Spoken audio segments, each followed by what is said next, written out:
in Miami with Ulf Kirsten, and the two tied did not have a chemistry. Well, Germany misses Friedel. Do you remember when these last two teams met? There was a hat trick off of headed goal by Friedel, and without him, they've been trying to find someone else to go in tandem with Klinsmann. And the man that they're going to use today is Kuntz. There's Brad Friedel.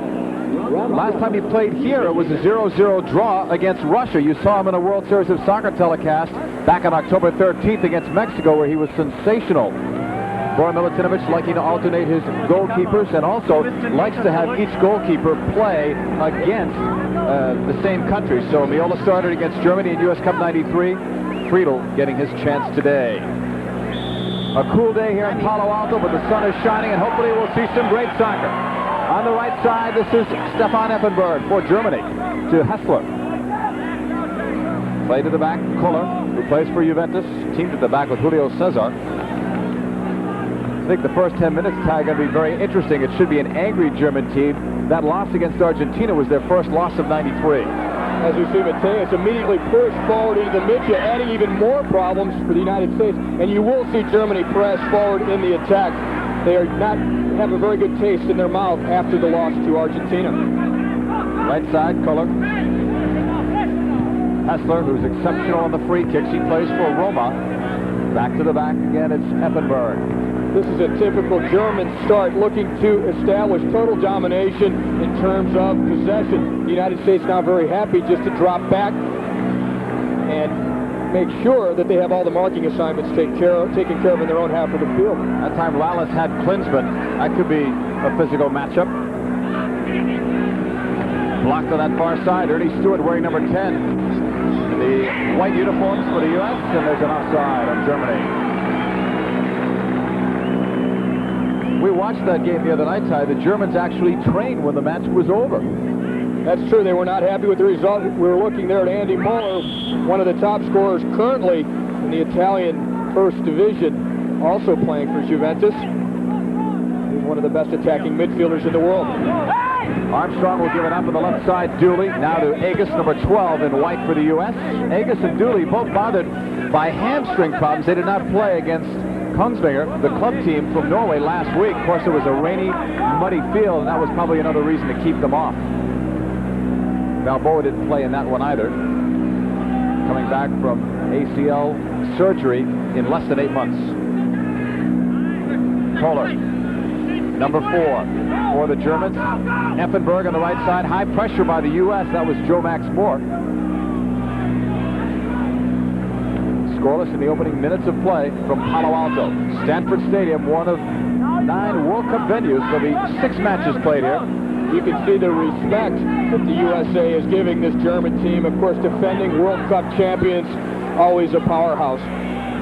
Far side, Muller's pass will find an open man on the wing for Germany. Up for Klinsmann. Try to knock it back, broken up by Cobi Jones. Cobi Jones has played in more games than anyone else on the U.S. squad. He's one of their success stories this past season. He's come a long way. Tied with Henderson for the lead in assists on this club. Loose ball gathered in, Alexi Lalas. Trying to do the give and go, and Cobi Jones was taken down. Foul on Germany. We see Hugo Pérez dropping deep into the midfield to give support there, leaving, of course, Ernie Stewart for the United States as the lone forward, unless you want to consider Jones or Moore out on the flanks. Last time we saw Stewart was the game against Mexico. He was the best player on the field, we thought, for the United States. And he and Jones worked together. Their speed could be a plus against the Germans. Right side, Hessler. Kuntz playing it back. Mateus with a quick touch for Klinsmann. Intercepted. Cobi Jones. Can he put it into the open space? Klinsmann took him down. And the referee is coming over for a word very quickly with Jürgen Klinsmann. Obviously, Germany aware of the speed of Cobi Jones, wanting to cut his run very short. Klinsmann, of course, a striker coming back to do the dirty work there on Cobi Jones. Rune Pedersen is your game referee. He's from Norway. The linesmen are Errol Hogstad and John Hilditch. Hogstad is from Norway, Hilditch from England. The 4th official, Philip Dunn of England. He refereed the Champions Challenge Wednesday, Germany and Argentina. Sorber sending it inside. The flick by Dooley. Cleared at the back by Germany all the way towards the midfield line. Agus putting it down. Kuntz giving it up. Hessler. Germany trying to come up quickly on the right wing. Hessler in a battle with Agus. And Agus goes down. Oh, it's getting very physical out there. And then Kuntz at Agus. And he kicked the ball at him. Bring out the cards. That's an automatic, or should have been if the referee saw it. Now he'll talk to him at least. It wasn't a forceful kick, but the unsportsmanlike intent was sure there against Jeff Agus, number 12, who played collegiately at the University of Virginia. He and Kuntz make up.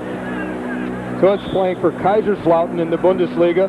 14 goals on the year.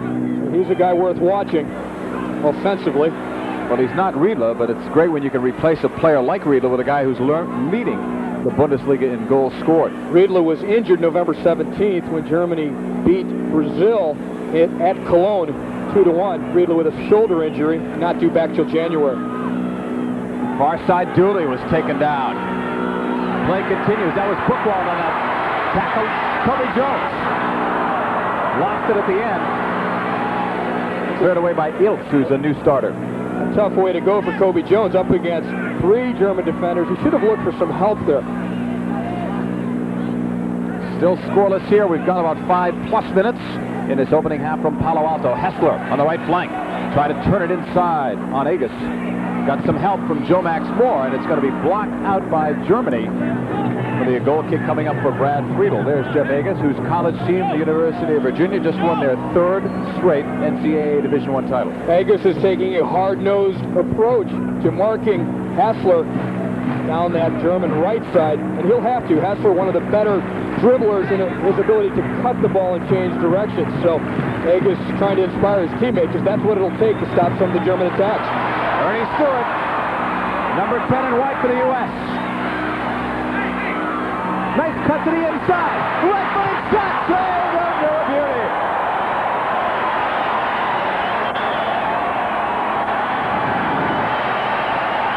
Illgner with the save, and it's the best chance of the match. Earnie Stewart splitting 2 German defenders here. He cuts inside of Kohler and Effenberg, and it takes the bomb with the right foot, and it's going. And Illgner, looking into the sunlight, in fact, did well. That's why he didn't try and catch it. He just tried to blast it away with both fists. That was our super slow-mo version. Here's Pérez in the corner. Cleared out by Germany. Picked up on that flank. Klinsmann. The more you see Earnie Stewart in a U.S. uniform, the more you like him. He scored once against Germany back on June 13th in Chicago. This is some good stuff here at midfield for the United States. If they can establish more type of possession there, it's going to help them. Pérez, too fancy. The combinations, if you can do that to Germany, it takes the pressure off your defense. If they have the ball the entire time, eventually they will break you down. Agus with a good job defensively, marking Hessler. That's going to be one of the key matchups today. Here's the best chance of the game. Stewart cutting inside, some good acceleration, and then he really gets a heavy shot off, and Illgner has to dive to his left to parry it away. Kohler came in with a tough challenge as Stewart went to shoot. Lalas chasing this one. Got a piece of it. Cobi Jones paid the price. And you can tell, you knew that Germany was going to be mad, but they've been even more overly physical here in the first several minutes. Last time we saw Cobi Jones, he got 2 players red-carded against El Salvador. He draws a lot of fouls. And very professional approach in their fouls. They will step in early, get the foul done in the other team's half of the field. Now they can set up, get their marking assignments, and get organized defensively. So it's very deliberate that if they're going to foul, they do it early in the play so that they can all get back. Desmond Armstrong giving it up to Lapper. Lapper leads this team in minutes played. Agus looking long. He wanted Dooley. He almost got it. Iltz puts it back dangerously into the middle. Pérez almost stole it. Buchwald sending it far side. Kohler going in to help out. It went instead to Möller. Now back to Kohler. Mateus long. Hessler settles. Hessler versus Agus. What a cross on the far side, and the header is too high. What a cross from Hessler. Great stuff by Germany. All the way for the leading scorer in the Bundesliga, Kuntz. And the pinpoint accuracy of the cross by Hessler, you'll see here, he's got good pressure on him. In fact, Dooley had come over to help, but this ball bends all the way to the back post, and there is Kuntz trying to get the header on target. From the corner, high in the air went Klinsmann, and a nice job defensively by the U.S. as this goes out of play. Here's the play that resulted in the corner kick. Hessler just barely getting that in-swinging cross in all the way to the back post. Nearly beat is Lalas by Kuntz, but it went out for a corner kick. We come back to the live action. Long throw upfield for Cobi Jones. Now for Lapper, UCLA teammates. Mike Sorber from St. Louis University. This one goes out. Throw in Germany. We've gone just about 10 minutes here. First half of play. Germany nothing, the U.S. nothing with Ty Keogh. I'm John Paul Dellacamera, just one day before the World Cup draw in Las Vegas. Here's Stefan Effenberg. Take out Joe Max Moore to the inside. And he ran well into space. Effenberg cut off, though. Nice job by Desmond Armstrong, who didn't play in the last game. He was attending a very important meeting in Chicago involving the Pro League. It broke a streak for Desmond. 12 straight internationals every minute played. There's one flick by Germany. Settled by Möller. Plays it across. A chance to shot. Save. Friedel. Rebound. And it just missed. But a great chance again for Germany, and Brad Friedel equalized the Illgner save several minutes ago. Exactly. We've seen outstanding saves now at each end. In fact, Friedel did very well also with a corner kick that he tipped past the far post when Klinsmann was going for it. But here's the chance, and what a play by Möller as he knows that Brema is open on the far side. Brema all by himself. You cannot allow this against a team like Germany, and Brema is one of the best left foots in the game. He happens to put it nearly directly at Friedel, but Friedel took up a good position. Here it is from another angle, and you don't want to be staring this down. Brema, what a great player, scored the winning goal, in fact, in the last World Cup final to give Germany the championship, and he's point blank there with Brad Friedel. Friedel comes up with it. Germany moving it up the left wing side. Brema was looking for Buchwald, tackled out. Lalas very hard on that tackle as well. It was a foul, then not a throw-in.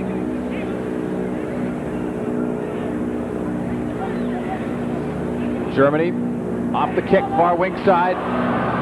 Too hard on the touch. And running out of room that time was Möller. There's Lalas, who's had a great year. He's the only player in the U.S. squad among the top 5 in 5 different offensive categories. And there's Andy Möller again from Juventus in the Italian First Division. Scoring goals there from an attacking midfield position, causing problems today for the United States. If the United States can keep him under control and they can keep Hessler under control, then they have to worry less about Klinsmann and about Kuntz, because that's where the serves are going to come from. They're going to come from Möller and from Hessler. Sorber gave it up. Lapper looking for Agus. Lapper tackled away. Klinsmann looking. Back for Jeff Agus.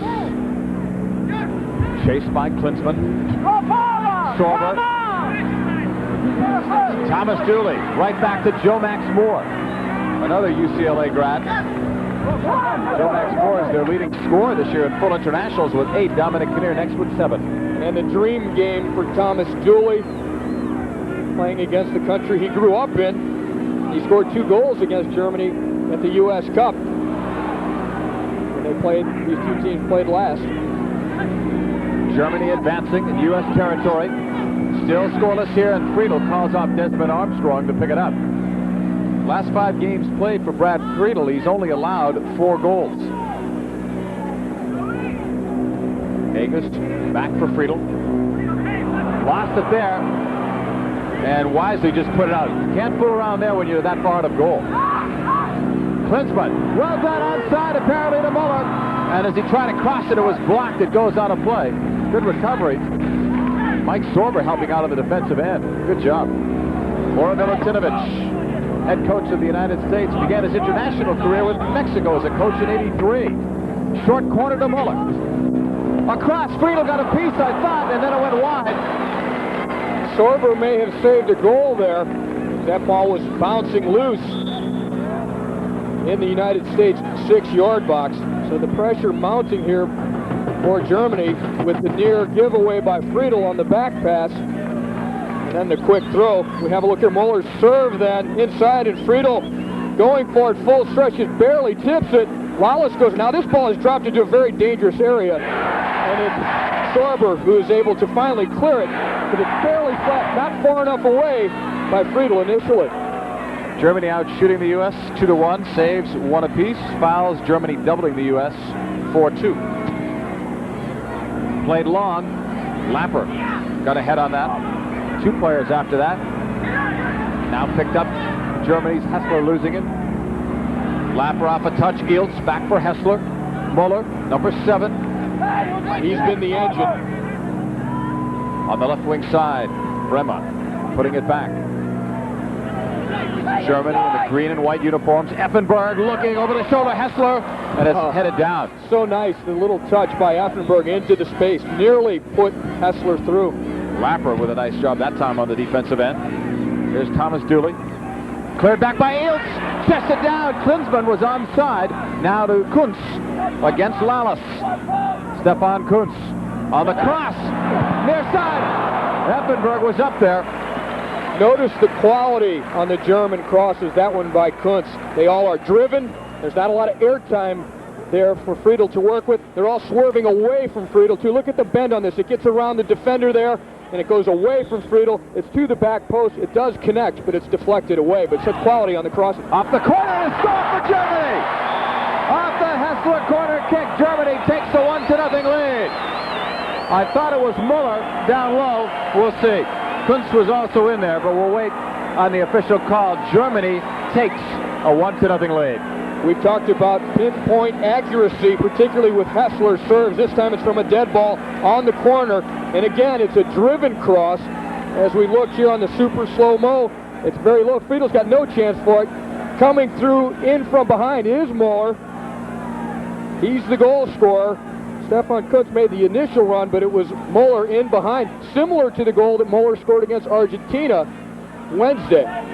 We look at it in the super slow motion. As you look at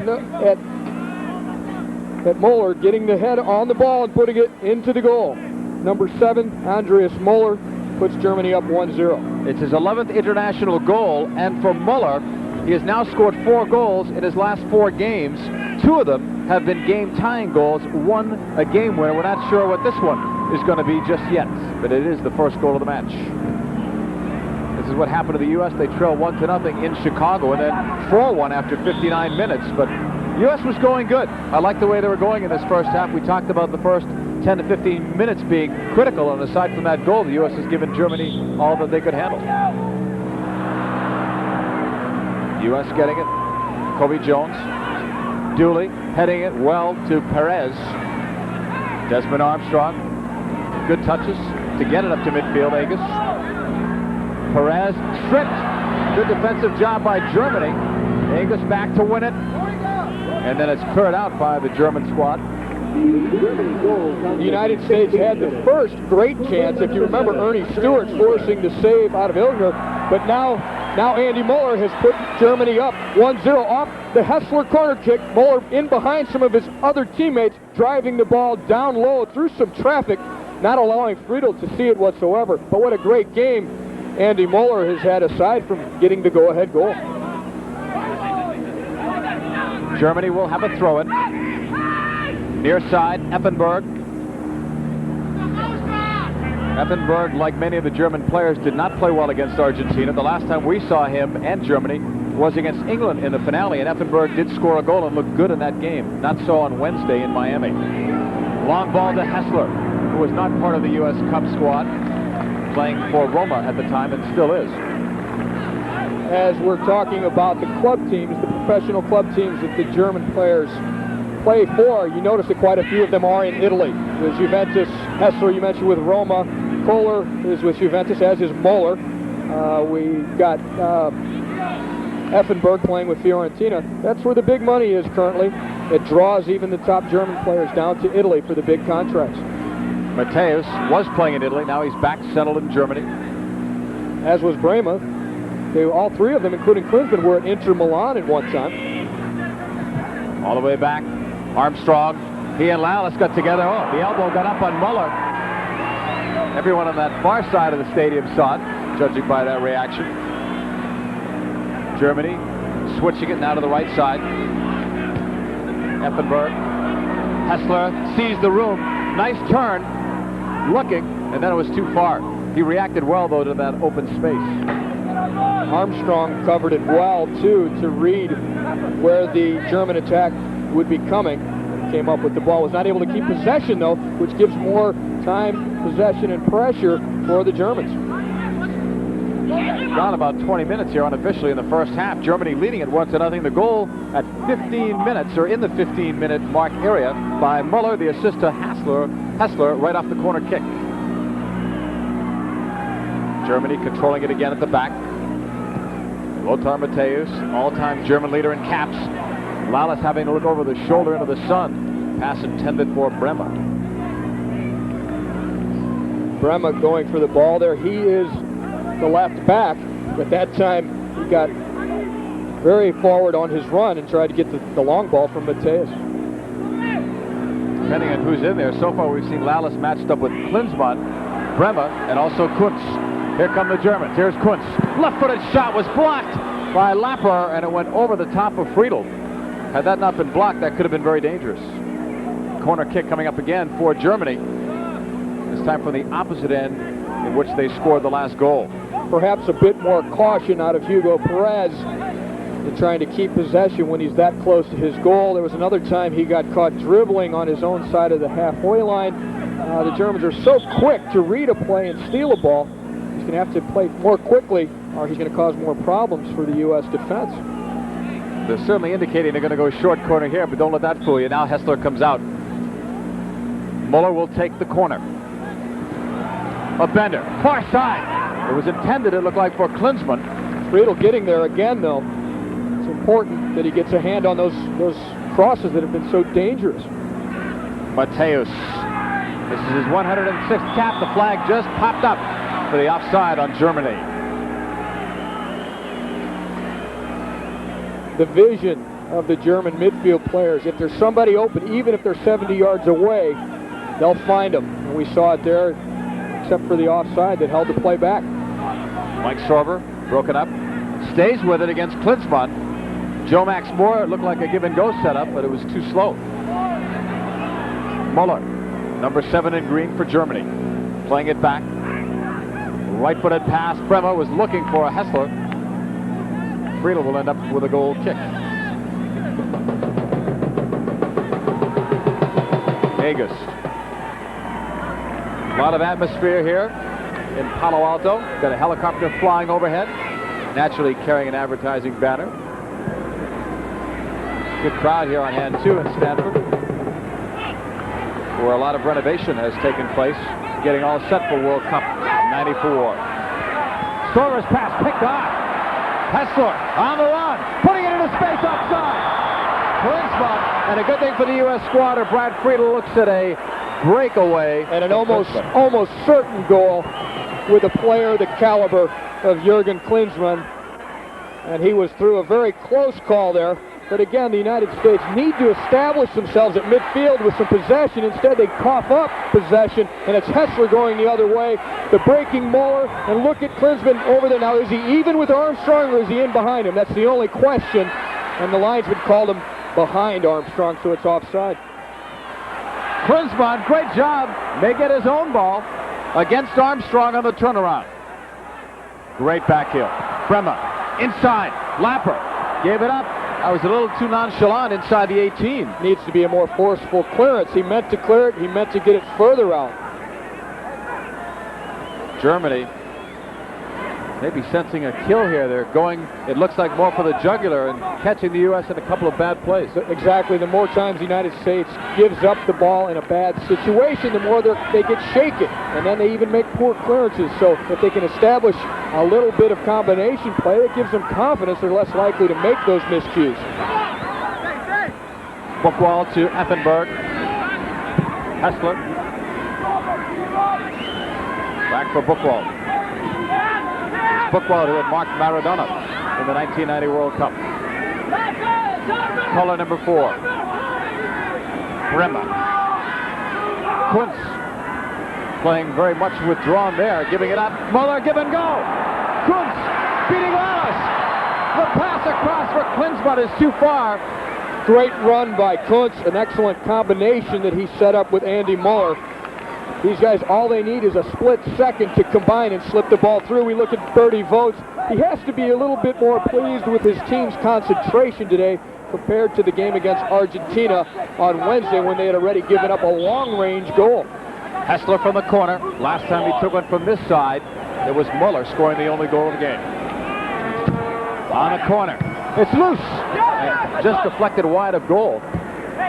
Hessler just drops those missiles right into the 6-yard box. Klinsmann, one of the targets, but also on the goal, in fact, one of the decoys, really, because slipping in behind is Möller, who got the goal.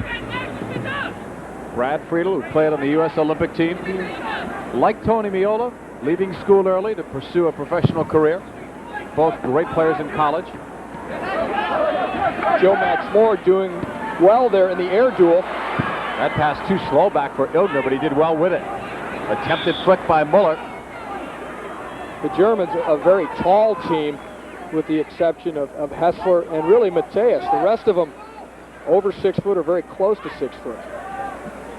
Push back to Kohler. Jürgen Kohler being chased back by Pérez. Now to Matthäus on this near side. Less than 20 minutes left unofficially. First half. 1-0 Germany with Effenberg. Trying to deke on Agus.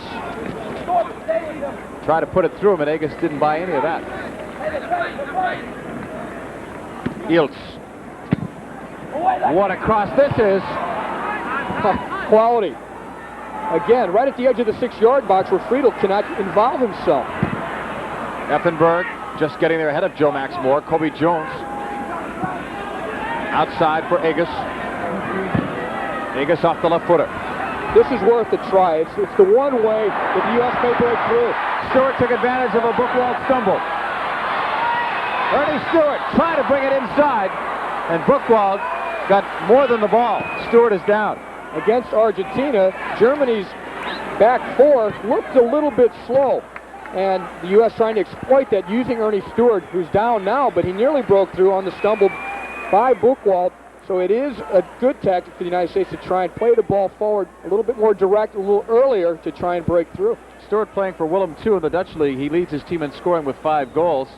Now is probably a good time, since you see that we're staying with the action, to remind everyone that we are going commercial-free during the action. So I'd like to take time out and thank our sponsors for allowing us to do that. And here's the one-on-one duel as Stewart had won the ball in the corner. He goes to get past Buchwald. Buchwald leaves both feet to sweep the ball away, and that second leg takes a piece of Earnie Stewart. And that's just a hard, fair tackle because he went into the ball and got it out of there. When you go against Buchwald, you're going against one of the tougher ones. Be ready. Stewart will try to shake this one off. I think Buchwald even more determined to make a hard tackle because he felt he had messed up the play earlier when he miscued and left the ball for Stewart. Stewart, one of the few international players that was recalled, actually. Chad Deering and Brian Bliss, who hasn't played for the U.S. since 1990. Also here, but you won't see Harks, Ramos, Winalda, or Wegerle. So the U.S. going basically with the players from Mission Viejo, with the and a few exception more. Yeah, of Stewart and Deering, who we may see in the second half. Another free kick for Hessler, looking for Effenberg, trying to get around Agus, and good support from Mike Lapper. Effenberg far more dangerous today so far in the first half than he was the entire match against Argentina. Mike Lapper, pretty solid at the back this season for the U.S. He was an Olympic player as well. Hessler, again in the corner. Smacks it in the middle. Friedel just got a piece. Looked like he reacted late. Hessler again. Smacking it low in the middle. Agus in traffic. Wheeled and dealed well for Lapper, who clears, and it goes out. Watching these crosses coming in, particularly from Hessler. They're driven so low. That's why Friedel doesn't get a good look at him. You notice that he reacted late. The thing's so low, he doesn't really get a chance to see its trajectory. So he's having problems with it. And if you watch the U.S. defense in general, even after this save by Friedel, They cannot hesitate. They must go to the ball. Otherwise, the Germans will dart in front of them and get the goal, as they did on the corner kick.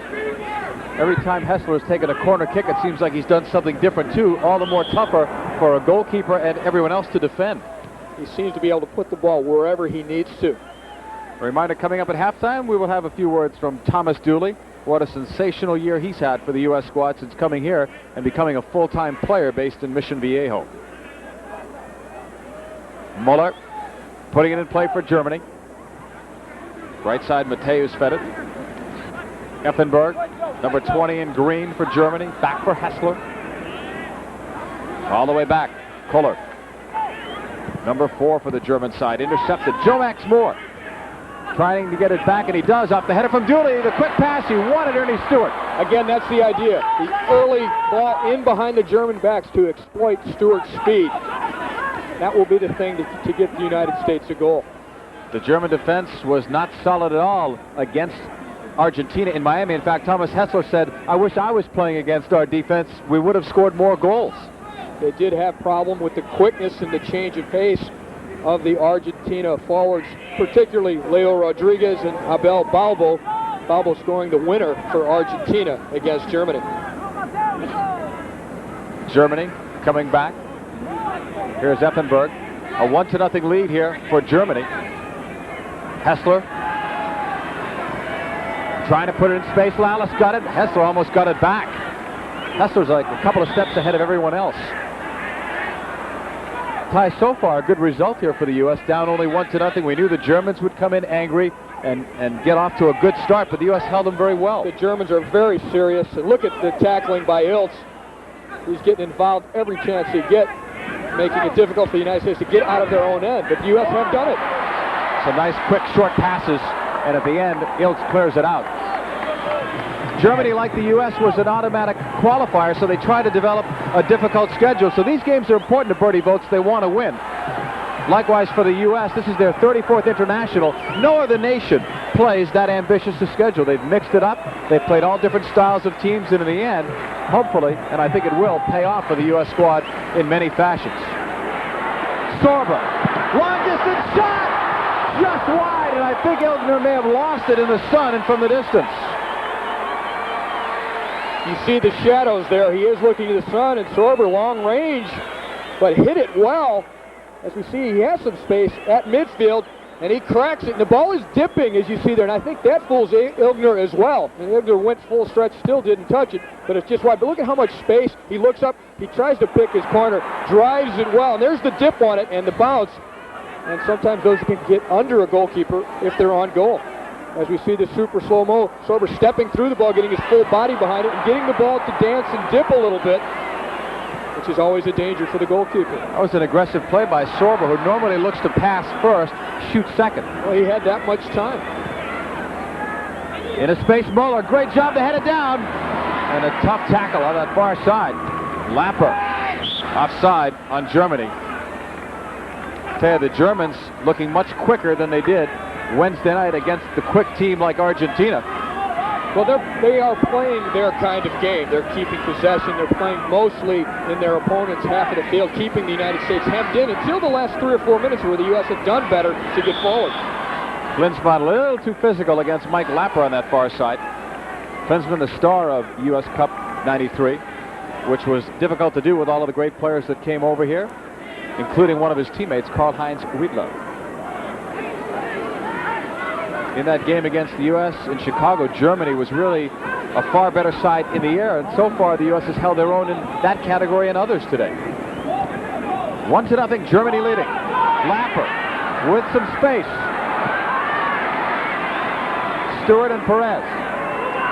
Hugo Pérez. Tripped up by Dieter Iltz. A foul. This will set up a dangerously close free kick.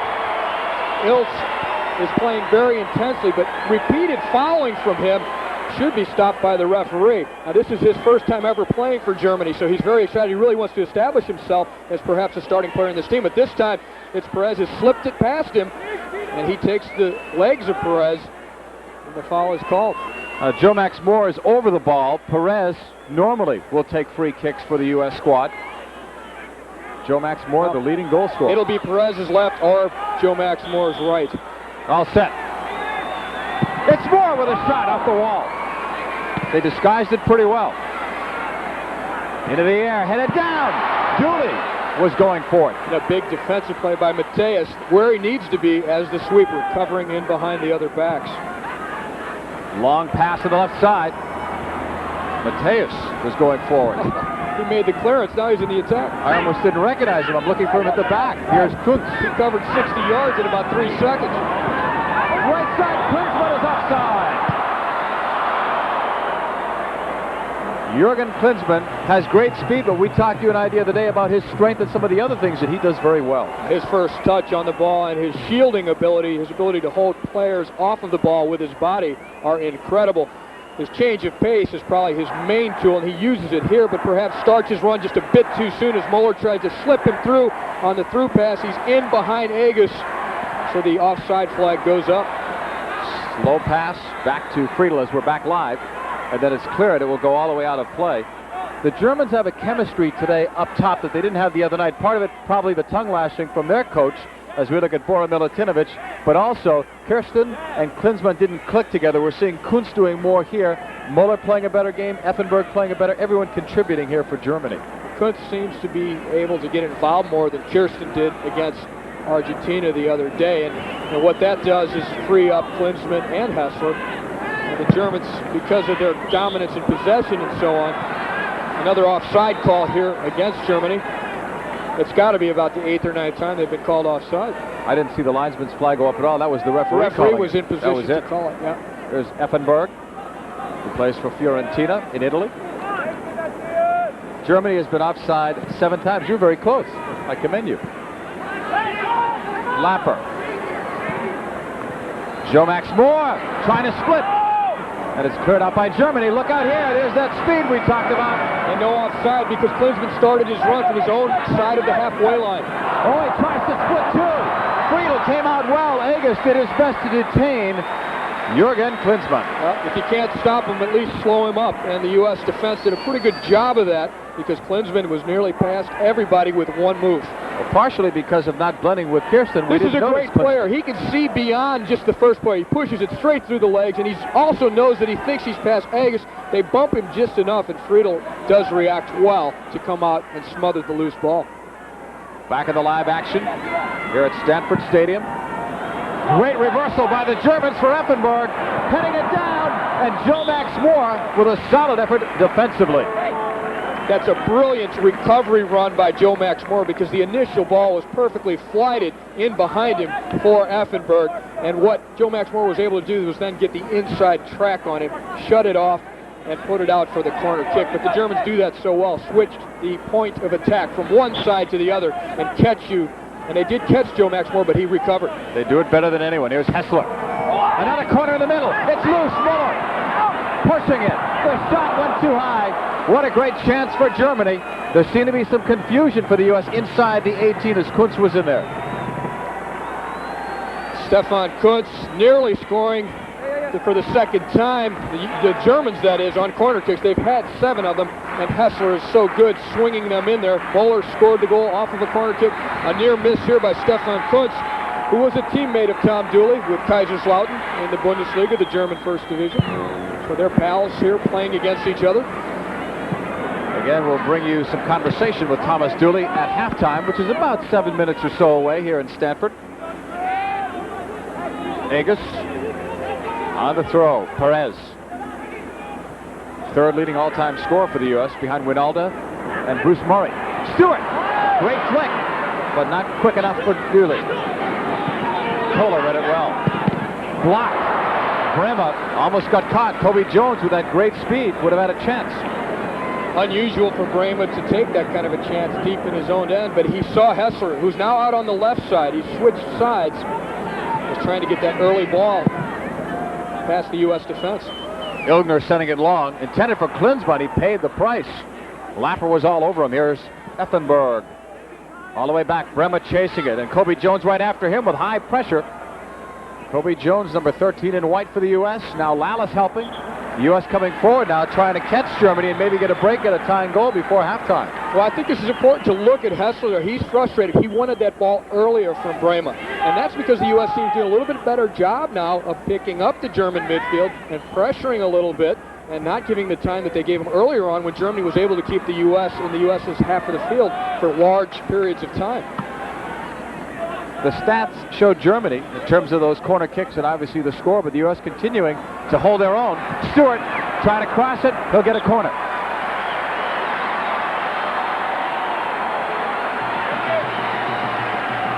Kohler was the man who knocked it out. Pérez will take it.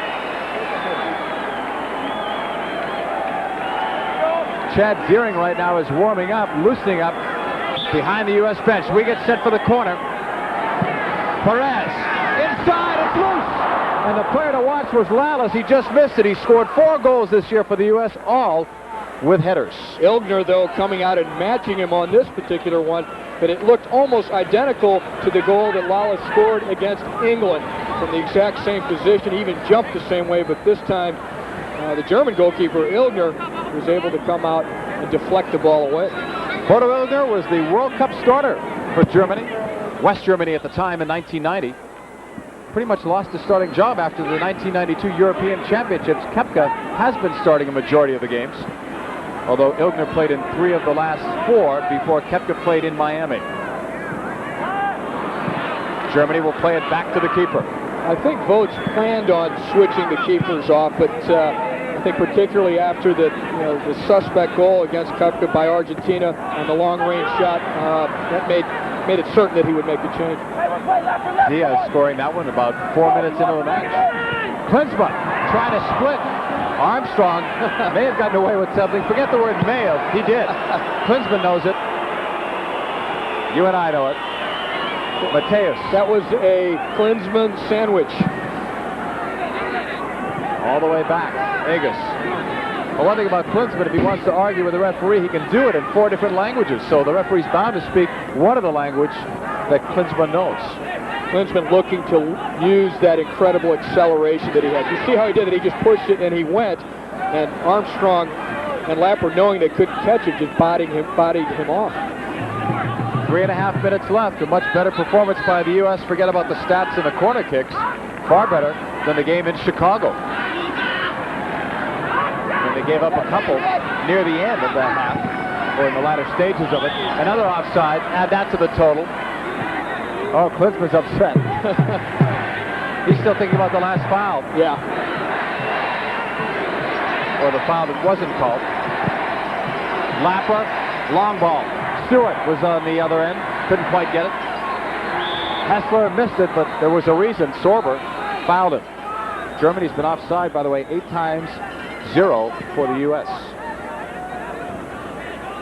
Not only was Chad Deering warming up, but we see Brian Bliss down behind the U.S. bench as well. You would hope that they would get in on action. Both came in earlier from Germany. Cobi Jones, great speed at the middle. Stewart, good read as Jomax Moore comes in as well. Effenberg, solid job. It looked like the U.S. was going to have a numerical advantage. It's the first time we've seen Cobi Jones coming up the middle as opposed to the wing in this first half. He has that burst of speed to do it. There's a good ball by Lapper out to Armstrong. Desmond Armstrong, second on the squad now in minutes played among the active players. Great move, Cobi Jones to the corner flag for the cross. Headed straight up. Illgner is right there. That's some good stuff. The United States could do a few more of those and they'll get their goal. They've started to turn the tables, but now be very careful because Germany just as quickly can counter the other way, just when you think things are going well. And it was Dooley who had that chance. Lapper said it was offside, but the linesman didn't agree. It's a good thing that the U.S. got that ball. Kuntz apparently was not.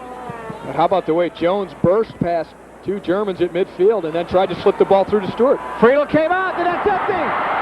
Lalas saves the goal. Great job by Alexi Lalas. A little hesitation by the U.S. and it almost cost them. Germans got a lucky break and they almost finished with it. Well, here's what happens. The U.S. getting a little bit excited about some of their offensive success. Get caught with a few players upfield. They're not quite as organized. So now here it comes the other way. And it's Stefan Kuntz actually coming in with a collision with Friedel. and coming up with the ball, and he appears to have an open goal, and it's Lalas who saves the day with the slide. Off the corner, Armstrong clearing it, out of danger for the moment. Germany getting it back. The U.S. pushing up. Played back toward goal. Friedel cleared it away. One way to beat the offside trap there is to play the ball to yourself, which is what Mateusz tried. Cobi Jones for Joe Max Moore.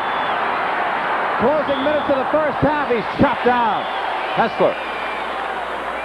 No, the guy that played the ball back to Friedel on the other end, the last line of defense was Ernie Stewart. Well, he got caught. Mateusz decides to beat the trap. He's going to just pop the ball through to himself in behind the trapping U.S. defense.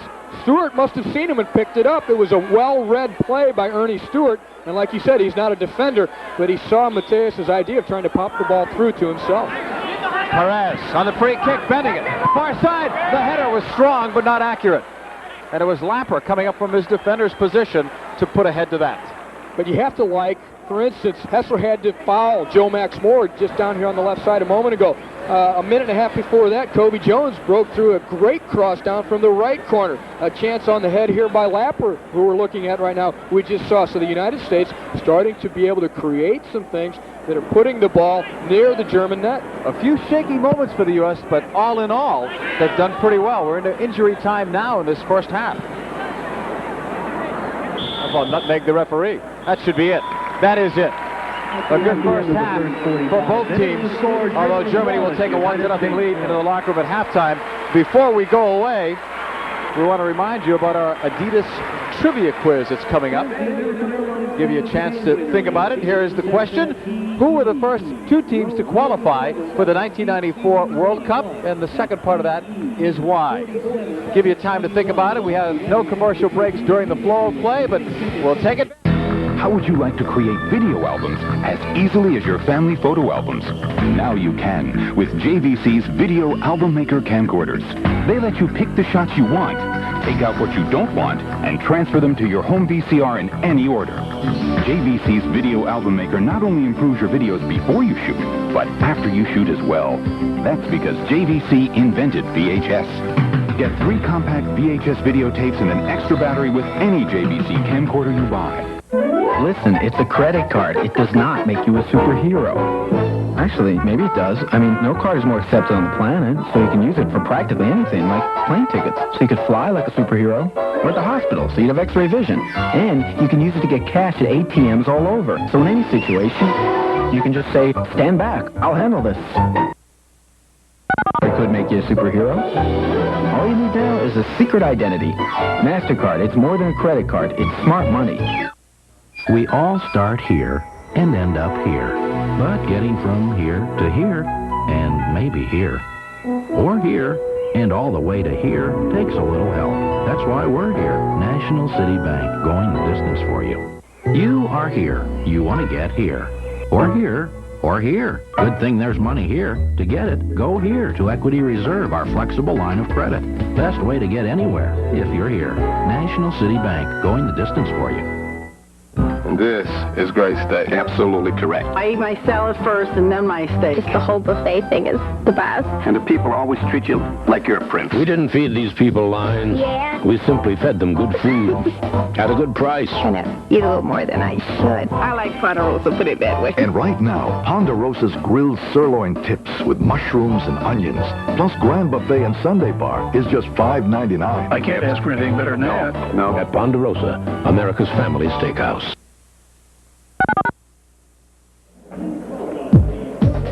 The second commercial-free half of this World Series of Soccer game is being brought to you by Coca-Cola Classic. Always Coca-Cola.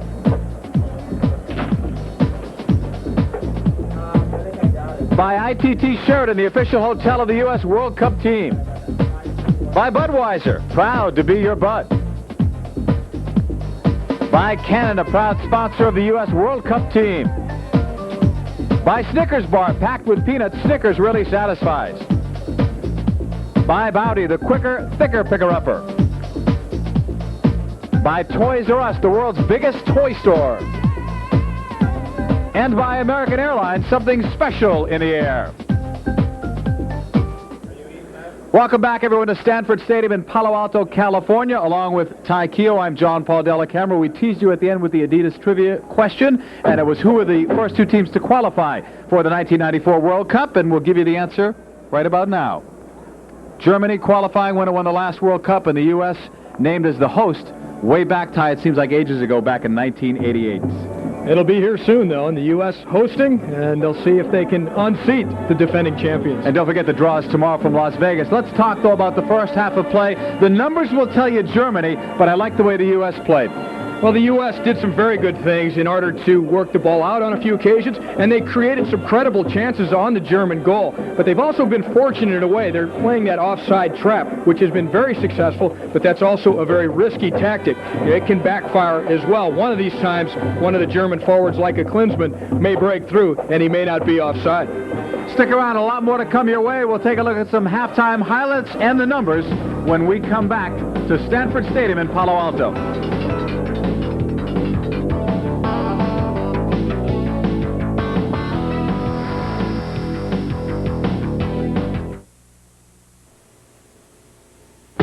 They don't play kick the can like you used to. They don't dress the same way.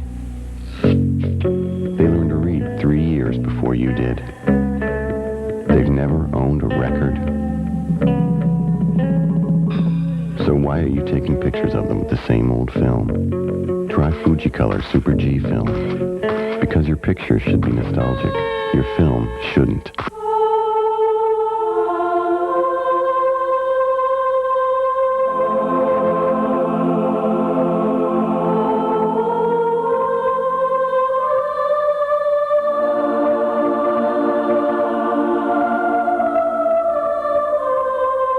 Adidas is out to change soccer in America. The change begins at Foot Locker.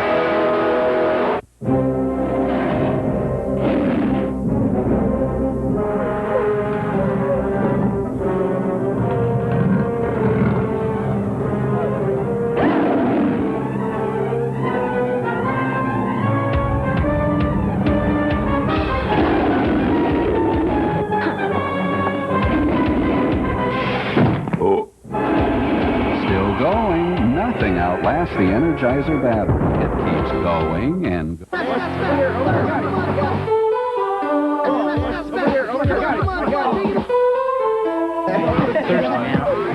Mom. Hi, guys. Anything for me? Vegetables. Okay, let's sit up. Soda, OJ, some purple stuff, Sunny Delight. Sunny D. That's cool. You're great. It's like orange and tangerine. Yeah, lime. Some healthy junk, too. Hey, this is good stuff. Your mom's all right. Yeah, she's cool. Sunny Delight, the good stuff kids go for. Welcome back, everyone, to Stanford Stadium in Palo Alto, California. We are at halftime of a match between Germany and the U.S. Germany leads 1-0 with Ty Keogh. I'm John Paul Dellacamera. We've told you before about Thomas Dooley and his great year in 1993. He started as a player in Germany, but he's now a U.S. citizen. We got some comments from him about Germany and playing against Germany after yesterday's practice. Off the chest, the shot, the center, the score! And look who it is, Thomas Dooley. To play against Germany, I know everybody in the game. I played with some people together in a team, and I have many friends in this team. And I think Germany has only one player in the defensive. He's very fast, and this is Lothar Matthäus. He played Sorber maybe.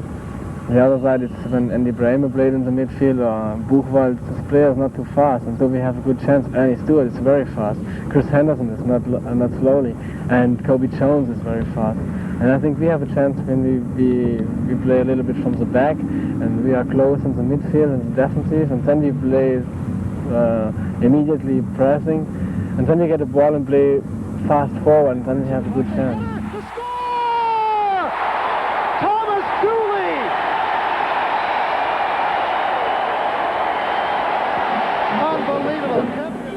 And now making its U.S. debut, some kind of new technology, or we think it is, called Telebeam. It's computer imagery, and it involves a computer and replays. And it's best to, I guess, show you what it looks like as we take you through the first goal that was scored. It was scored by Möller.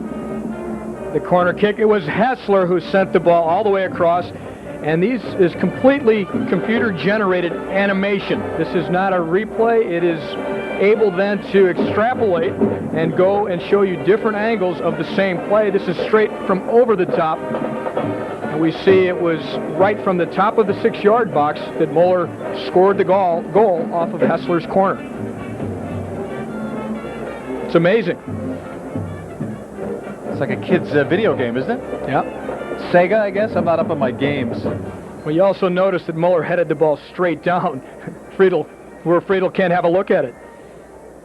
So that was a look at something called Telebeam, which I guess we're debuting here for the match between the United States and Germany. Germany leading it by the score of 1-0. All in all, a good first half. We've seen a good 45. We'll probably see Chad Deering and Brian Bliss in the second half. Definitely.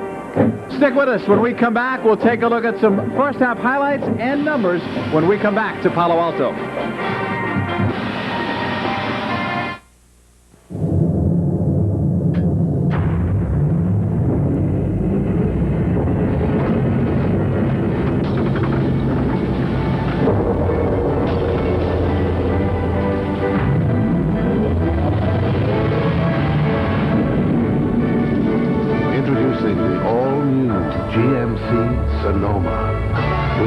Everything we know into this one, Sonoma from GMC Truck.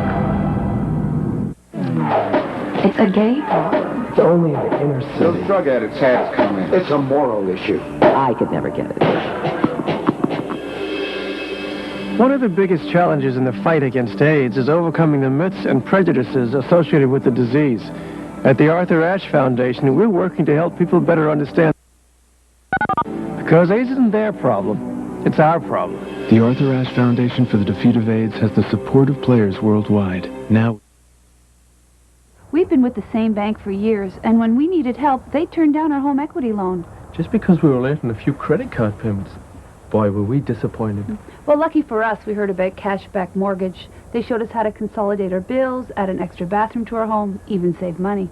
Cashback Mortgage was there when we needed help. If you're a homeowner and you need cash, then you need help from the friendly people at Cashback Mortgage. With low fixed rates and no application fees, you have everything to gain by calling Cashback Mortgage today. Make holiday shopping a lot easier. Shop smart, shop Discount Drug Mart, and save time and money. You'll find great gift ideas at special sale prices. Goody hair products make perfect stocking stuffers. Combs, styling brushes, sleeve curlers, and hair bands at low discount prices. Shop late every day, even holidays till 10 p.m. Discount Drug Mart saves you the run around. Discount Drug Mart saves you the run around. You'll find everything you need. Welcome back, everyone, to our World Series of Soccer telecast, our final one for 93. Germany leading the U.S. 1-0 here at halftime. It is time now for our Budweiser halftime report, brought to you by Budweiser, proud to be your Bud. We'll have a look here. One of the great early German chances. It was still 0-0 at this time. The ball finds its way over to Brema, who's all by himself at the left side, and he's got a big-time left foot, but Friedel stands up to it and knocks the ball away. There's still some danger here for the rebound, but it went wide. But then it wasn't long, although the U.S. had a couple chances, but the goal came for Germany, and it's Hessler. Look at the way this ball whipsaws down across the top of the 6-yard box. There's some diversionary runs by German players at the near post, and Möller right up the center with the header. Blasts it past Brad Friedel. 1-0 for Germany. That's where we are at halftime, but Germany still getting into the attack. And when you look at one of the superstars of world soccer, Jürgen Klinsmann here, setting up the U.S. defense, and he sees Lapper, and he just goes to push it through his legs. He's trying to push it past Agus as well. Agus does well, really, to deter his run long enough so that Friedel can then shut it down. And we have some actions here where Mike Sorber had a chance to really line up a good shot from well outside. It has some dip on it. Look at Illgner diving full stretch for it. The ball going just wide, but a nice opportunity for the United States with the long ball from midfield by Sorber. Budweiser, proud to be your bud, also proud to present our first half highlights.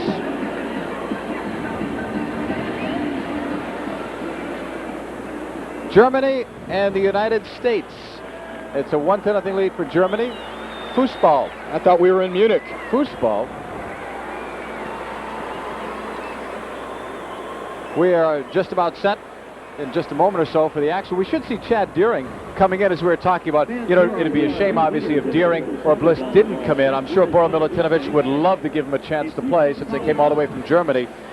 And this is the final game of 1993. Well, you know what was good is that despite the fact that Germany had a lot of possession and had so many chances and corner kicks, look at that. The U.S. still generated 4 shots. You remember the one that Ernie Stewart had. You see some great crosses from Cobi Jones and from Joe Max Moore. And then if you look at corner kicks, that gives you more of the idea, though, and even the offsides of how much Germany really have put the pressure on the United States, but not totally. The U.S. have had some good attacks and have shown well for themselves, and to be down 1-0 at halftime to the defending World Cup champions, there's something to be said for that. The U.S. team making some progress and being able to play against really top-level teams. Yeah, the U.S. squad was down 3-1 the last time they had played, and then 4-1 in the second half in the 59th minute mark, so they're definitely ahead of where they were at that stage. I want to talk about something you and I had talked about the other night in Miami. We saw the Germans come out. They ran a full workout for the subs, the ones that didn't play, but I would say that it was more than a cool-down from the players that did play in that match and were obviously tired. Very unusual, but I think that's how serious the Germans are taking this trip. They've not had to play qualification games, so they're taking these games so seriously. They went into that game against Argentina, and they lost because of who they're up against. Argentina, they don't like to lose to South American teams. They want to establish that Europe is the supreme team.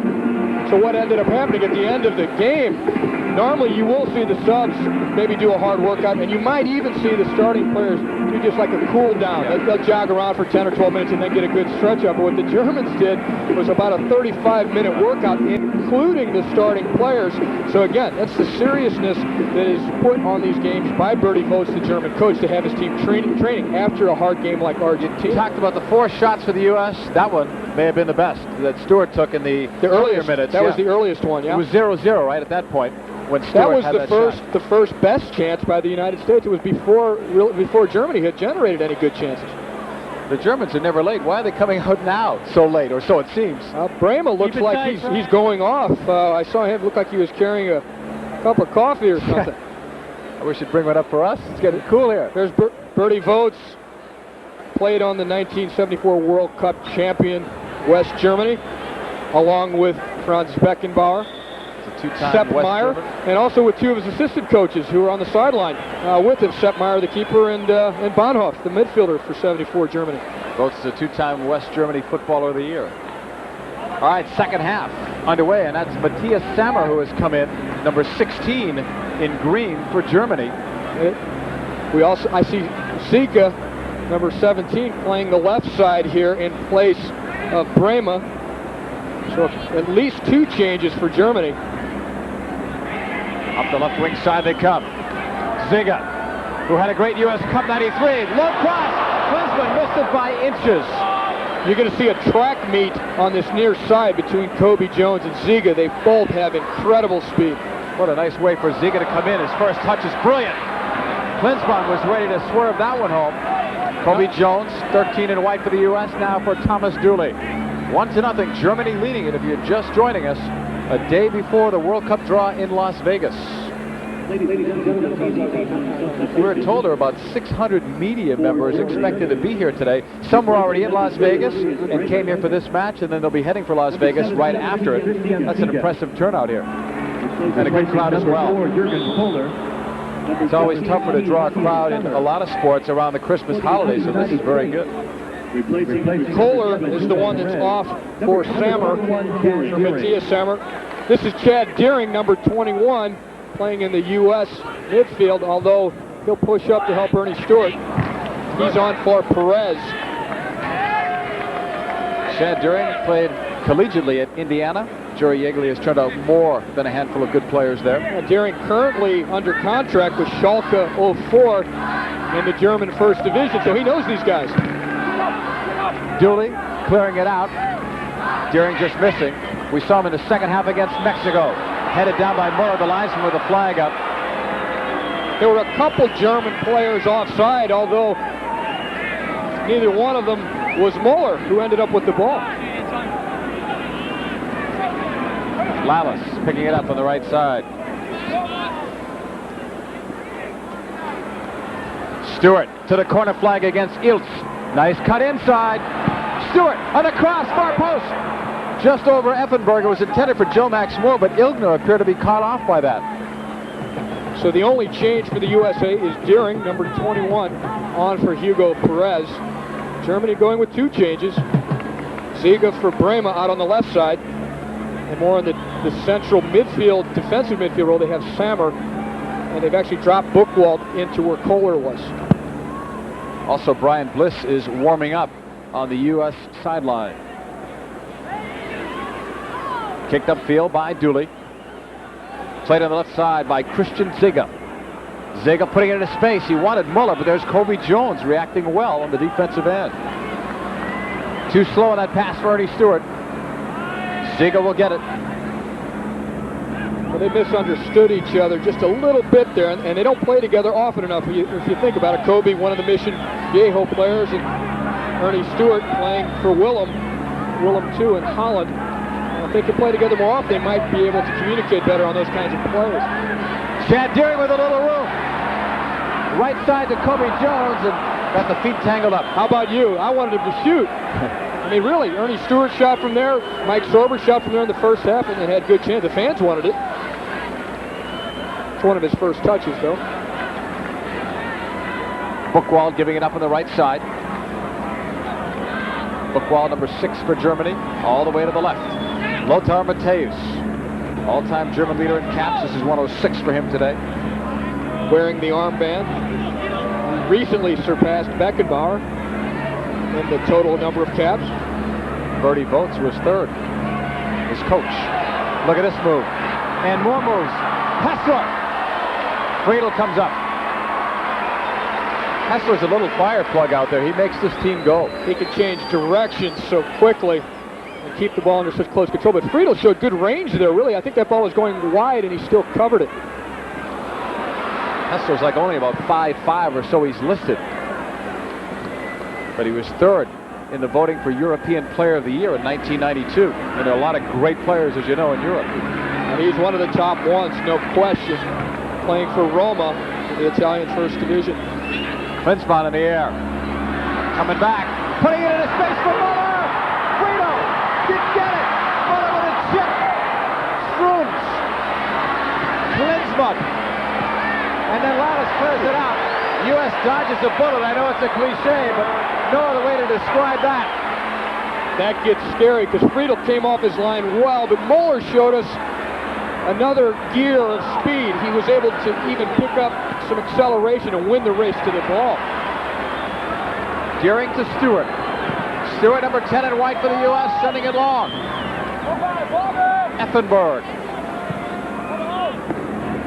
Möller. Oh, what a great first touch. I continue to be impressed with number 7, Möller.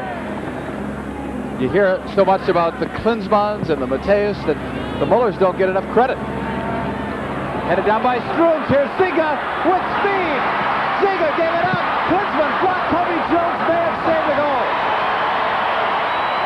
There's no other word for those last 2 plays but heroics. First Lalas, then Cobi Jones there. Those are certain goals. Germany is so dangerous in those situations, but truly heroic defensive plays by the United States has kept the score close. I think Brad Friedel has some players to thank if this game were over right now. This is going back. Here's Klinsmann splitting everybody with the through ball for Möller. And I thought Friedel was going to win this ball. Then Möller just picked up speed. And now Friedel's completely out of the goal. It's all the way to the back post. Here's Kuntz. He wins the head ball, but not a good enough angle. Friedel now has raced back into position. And finally the U.S. with Lalas is able to get the ball out of danger. But what a great run by Möller. We have another. And then right after this, it's Ziege with his great acceleration splitting the U.S. defense. And there's the heroics by Lalas, and now by Cobi Jones, as if that's almost a certain goal if Jones doesn't block it. Back to live action. Matthäus Sammer. Back for Lothar Matthäus. Wide right side for Effenberg.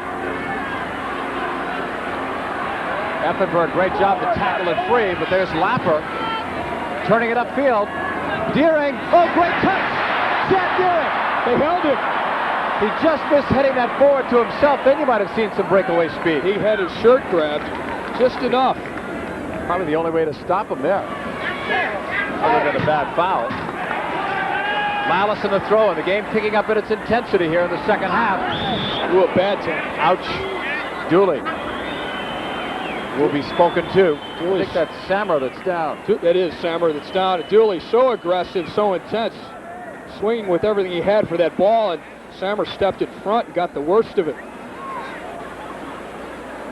Again, we are commercial free during game action. Special thank you to all of the sponsors for their help in allowing us to present you this entire game live in its entirety without commercial interruption. There is Sammer, and you've been there before. That hurts. He cracked it pretty good, and he cracked it quite high on the leg, which makes it look that much more vicious. I don't think that Dooley even saw him until the last possible moment. Sammer wins the race. Dooley swinging for the ball. Sammer wins the ball, and the high kick does catch Sammer pretty good, and that's why he had to be attended to. Germany will take it. There's Matthias Sammer, apparently all right. Sammer, of course, one of the former East German players who've now been joined to the unified German team, as if they weren't strong enough. Already defending World Cup champions, they add a player of Sammer's stature. And Alf Kirsten and Andreas Thom, who both played against Argentina Wednesday. Right side, this is Iltz in his first international for Germany, giving it up on that right side. Played back now to Sammer. Matthias Sammer, cautious near midfield, going long for Ziga. Trying to use his legs, the speed that he has. That ball is out. It's tough to come on sometimes as a substitute and get those legs going, but Ziga's had no trouble at all. It's like he must have been warming up in the dressing room doing some sprinting. I'm sure he was. He is a gazelle. Chad Deering. They're using Deering much more here than they did in that game against Mexico. He only came on for about 15 there, didn't he? But it seems like they're looking for him here. Well, partially because he does play in Germany. It's a good chance for him to show a few things and make a name for himself back there, because he's not started or played much at all for Schalke, although he is under contract there. By the way, besides Brian Bliss, Dominic Kinnear's warming up as we look at Alexi Lalas, who not only plays this game physical, he scored goals this year, plays a mean guitar and sings too. Well, he's saved at least 2 goals today, in my book. Oh, he's done well. One in each half. You know, he got votes for the MVP basically of this team, but also an unsung hero. And how many guys could qualify for both? He does sing. I said he sang well. I heard him. I was there. Mateus on the right. Long ball. He wanted Hessler. Lalas headed it dangerously back to the middle. Now put down. Dooley's pass for Jones. Back for Lalas. Great reverse. He looked like a German player on that. That's the way to get away from the pressure. Find the open guy at the far side. Great stuff. Germany does it better than anyone. Agus with a quick touch. Stewart. Earnie Stewart. Turn on the turbo. Buchwald knew he was in a race there. Agus just missing. Joe Max Moore couldn't get around on it, unfortunately for him. Pretty good setup. Joe Max Moore has 6 goals in his last 2 games. You saw 4 of them against El Salvador, so he's been hot. Kinnear, who's warming up, has 4 goals in his last 2 games. 2 straight 2-goal performances. The USA playing without Wegerle, who normally plays, and Wijnaldum, who normally plays up top. Here's the foul here. Lalas with Kuntz. It's the late hit here right in the middle of Lalas' back that caused the foul call. He's used to the rough stuff. He played hockey as well in high school and college. Oh, the give and go is all set up for Mateus. Well done defensively. Sorber read it. In a space, he did well with that. Dooley was taken down. Payback. Sammer. Now, just good defensive positioning, really. He shut Dooley's run off to the ball. Sammer just taking up a good position. Sammer came on as a substitute Wednesday in that match against Argentina. And there is Bodo Illgner Germany's top keeper. He plays 22 years of age in Italy, or in World Cup Italy. Yeah. He plays with FC Cologne. Sammer. Hessler just missing. Agus chasing. Put in a space. Klinsmann and Armstrong just beat him. Armstrong's got to read it. He's also got to be close to being in position to stop Klinsmann. He was. He's got to have a little bit of speed, too, which he did. He covered that well. The U.S. doing a pretty good job, in fact, a better job here of keeping close track of Klinsmann than they did in the first half. They were relying too much in the first half on that offside trap. Muller gave it up in the middle. Hessler pushing it. Left wing for Kuntz. Inside, he wanted Klinsmann. Cobi Jones tried to take off, and Ziga knocked it out. Good thing he did, because Deering was breaking on that sideline. Cobi Jones, a walk-on at UCLA. He's walked on. He's become a starter in many of these games. He leads the team in games played, and he's also one of those guys like Ziga that can come in off the bench and get the legs moving. Well, it's rags to riches for a guy like Cobi Jones, and he's really getting a chance to shine because the Winaldas and the Wegerleys are not here. Even the Ramos and the Harks and so forth. This U.S. team responding well despite not having some of those big-name players. Germany out shooting the U.S. 7-3, 2-0 we're told in this half. Second half of action. Not quite gone 15 minutes yet. Matthäus, wide right. Effenberg or Ilsmaken gave it up. Effenberg has pushed all the way up into Hessler's position, but they'll switch over. No, Dooley, no! Bora Milutinović calling the signals from the U.S. bench. Lalas in there. So is Dooley. Muller, though, is the beneficiary. He was going long on that right wing side for Hessler. The intensity definitely there for the U.S. defenders. That's the only way they can stand up to the German onslaught. Look at Lalas. Every time he's in there hard. Agus had been the same way down the other side. Lapper, and here's Armstrong, who's been playing very coolly at the back. Stewart feeding. Right side, that's as far as we've seen Desmond Armstrong advance today, and Matthäus and Armstrong will make up. Matthäus, one of the premier midfielders of the world, now as a sweeper under Berti Vogts' system, and now you're going to see Brian Bliss, number 14, come on. We've not seen him since 1990, right after the World Cup. He played against the Soviet Union. He'll replace Jeff Agus. And it's nice to see Bliss come back. You don't know how well he'll play because he hasn't been training with him, and he was sick all day yesterday. So he didn't even train. But again, he's a player who has experience in Germany, playing with a professional team there. Starter on a second division squad. Yep. Germany will get it. Iltz. Left side, played up the wing. Kuntz is playing much deeper now. Sammer put it well into space. On a good run down the wing for Muller. He has the only goal on the cross, and Klinsmann couldn't get it because Lapper did. Rebound shot went wide. Klinsmann was there. Muller, no question, but the player of the game in my book, not just because he scored the goal. Here's a chance he's broken through again from his midfield position. And again, clips a perfectly angled cross. Klinsmann is right there, but Lapper took up a better position to be able to clear it. We see Lapper. He's in just in exactly the right place at the right time in order to clear the ball away. Back to live action. U.S. trailing 1-0 in the white uniforms against the defending world champions from Germany, who have won 3 World Cups, tying Italy and Brazil. Bliss gave it up in the left. Back toward Bliss, making a good effort for it. Now Sammer goes down, and the whistle had sounded. We just didn't hear it. Thomas Dooley, number 5, has been a true leader for this U.S. squad. I think the decision for Dooley to play and become a full-time player has helped everyone, himself too. He's really picked up in the English language. Last year, couldn't speak much at all, and now we're doing halftime bits with him. Lapper chased by Klinsmann. Friedel. They're doing the wave here at Palo Alto in Stanford Stadium. I'd like to hear a crowd count. Looks pretty good. They were hoping for at least 50,000 today.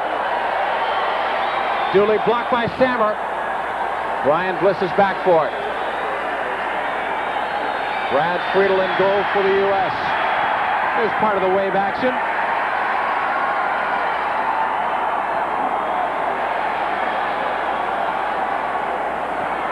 Back to the field for Lalas. Sammer on the intercept. Ziga. Dangerous right back. Deering will break it. The shot was blocked by Iltz. And you had Stewart there, the trailing Joe Max Moore. Deering's upset at himself. He's disgusted with himself because he took too long, and Iltz was the one who had given up the ball to Deering, but Deering gave Iltz enough time to recover. We'll see it here. The ball played across the back by Ziga. This is dangerous anyway. And now here's the miss kick. And Deering is in behind everybody. Now Deering just takes one extra touch too many, and the recovery by Iltz is there. And Deering took himself to a worse angle. On the corner, Illgner looked like he was going to get caught on that one, but he did well to recover. There's the best chance the United States have had, certainly in this half, because all the way through is Chad Deering. And he's just waiting to try and set up Illgner. Instead, he allows Iltz to get back into play. Look at Iltz, and he goes full stretch just to get his outstretched toe on the ball to put it out of danger. It was Iltz and Buchwald that combined to give the U.S. a near breakaway. All the way back toward Lapper. Oh, that was cool to head it right back down the way he did to Friedel with that kind of pressure from Hessler. That's great stuff.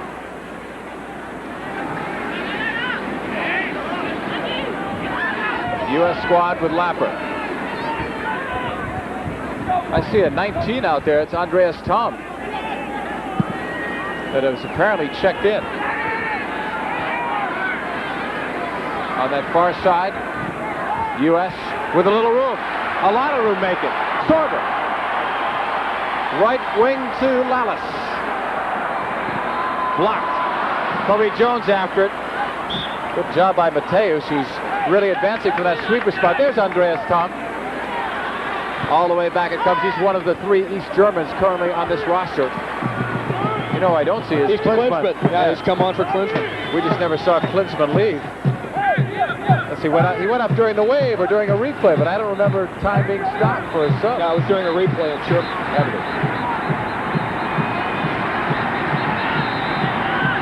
Now maybe he'll be joining the crowd with a wave. Lalas on the throw in the middle. Loose in the 18 and cleared out. Möller has a lot of room. Brian Bliss will take that assignment.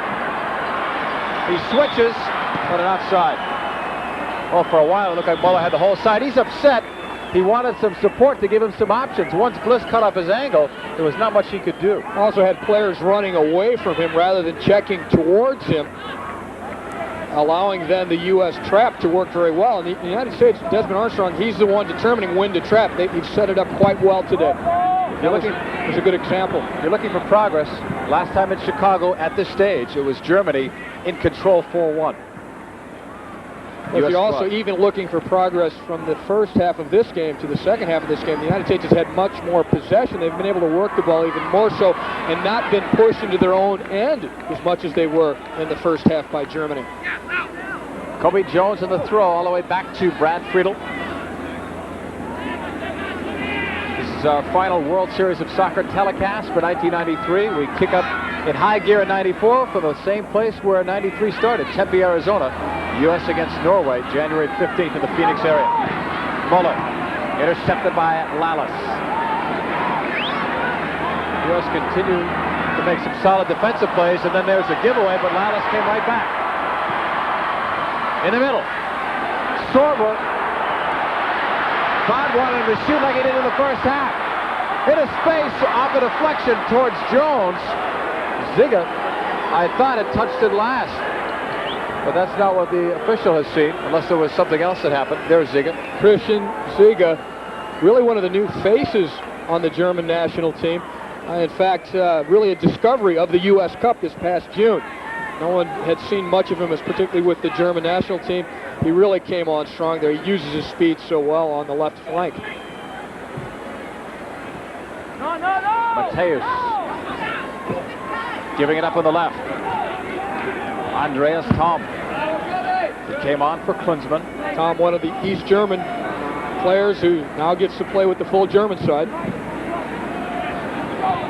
Long ball intended for Kuntz, doesn't get there. Ernie Stewart back to get it. Brian Bliss. And now it's Lapper being chased. This time by Kuntz, back to the feet of Friedel. All the way across field, Brian Bliss. Bliss had one World Cup experience with his team as a sub for Paul Caligiuri in World Cup 90. Armstrong from Dooley. We're hearing some impatience from the fans here. They want to see the U.S. go forward. But it's okay. It's 1-0. They're going to get their chances. Down the left wing. Tackled out, I thought, by Effenberg, and so did the referee.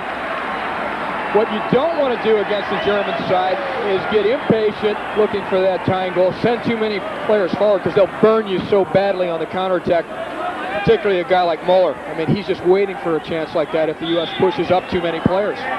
Max Moore on the corner. Lalas was in there on a collision with Illgner, but that play was designed, set up for number 22, Lalas. Look at the concentration of Illgner as he grasps the ball. He knows that Lalas is the main threat, and he's beat him to every ball. Illgner's solid, too, at 6'4", 200, just over it. Lalas, no slouch either. Ziga.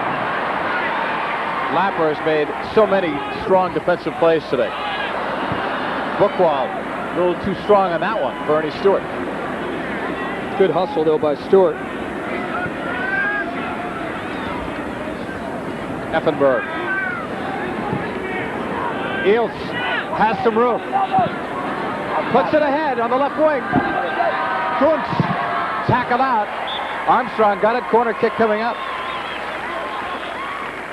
The United States have kept their concentration perhaps better than the Germans. If you think about a couple of the breakdowns in the center of the backfield for Germany that have nearly been fatal for them. Möller, who has scored the only goal, will take the corner. Andreas Möller. Near post, he's going. It's hit out by Friedel. Chad Deering chasing on the tackle. Great recovery, and that time they've got the hold. Deering got up incredibly quickly and had to be pulled down there by Möller.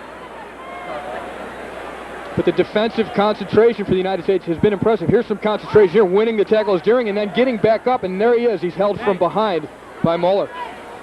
Muller's done it all today. All the way back to Friedel as we are back live.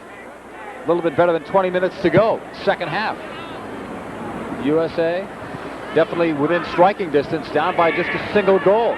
The goal came around the 15-minute mark by Möller on a great corner between he and Hessler. Sorber. Now it's Desmond Armstrong. Max Moore, number 9 in white for the U.S. Back for Lapper. And this is what we did not see in the first half. The U.S. able to work the ball around. Max Moore. And Effenberg took him down. The ball went out. Who would have thought Max Moore would end up as the USA leading scorer with 8? They can thank El Salvador for that. Yeah. USA will lose possession there. Germany leading it 1-0. Möller with that only goal. Effenberg wants everyone to go downtown. Sends it long for Thom. Headed away by Armstrong. Dooley almost got it. Stewart. Oh, he did well to come back, and then Deering was spun around in a revolving door of German defenders. Dominic Kinnear may be substituting, it looks like, for Max Moore if they can get the officials' attention. Last words from Coach Bora Milutinović. Kinnear, another sensational year with 7 goals, and not just the goals, but the way he's played all around. They call him the gunner, or gunny. He likes to go to goal. Maybe he'll get a chance here to look for the equalizer. And this is his backyard. He played professionally with the San Francisco Bay Blackhawks a few years back. He grew up here. Yeah. Max Moore with some congratulations from his coach, Bora Milutinović. He'll close out 93. Max Moore will on a high note. Mateus. Max Moore, another one of the UCLA contingent on this U.S. team. Friedel will get there ahead of Effenberg, who's done so much more running today than we saw the entire match against Argentina Wednesday. I think he may have heard Berti Vogts' message. Bliss. Cutting into the middle, he wanted Stewart. Cut off by Matthäus. Far more settled today than he was Wednesday at that sweeper spot. It's got to take time, though. Premier midfielder, whenever you change any position, but especially at the back there as a sweeper, following in some big footsteps from the pass. No question about that. In fact, the guy who invented the position, Franz Beckenbauer. That's who you're judged by, right? In the end.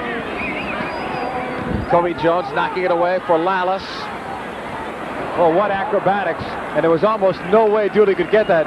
Matthäus was even applauding for him on the near sideline. It was a great effort. To see one star player applaud another during the game, that's big. Matthäus throw, he wanted Ziggett. Lalas, now to Cobi Jones. Lapper was again at the right place at the right time. Good defensive positioning. The USA supporting each other very well defensively. They're not leaving guys out there by themselves. There's always a guy in behind ready to cover. Iltz, right side.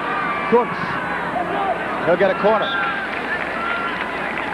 Iltz has really settled down after a shaky first half where he fouled everything in sight. He's playing much better as we look at Desmond Armstrong of the U.S. squad.